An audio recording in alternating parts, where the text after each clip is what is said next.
Hello guys, welcome back. In this video I'm going to show you how to take full page screenshot on your iPhone.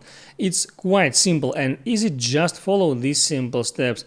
So first I need to open up some web page, let it be apple.com for example, and here I see quite big page. And when I just take a screenshot, how I usually do, by tapping power button and button volume up, I just make like that, and there is a screenshot, but that's a picture that takes just my screen.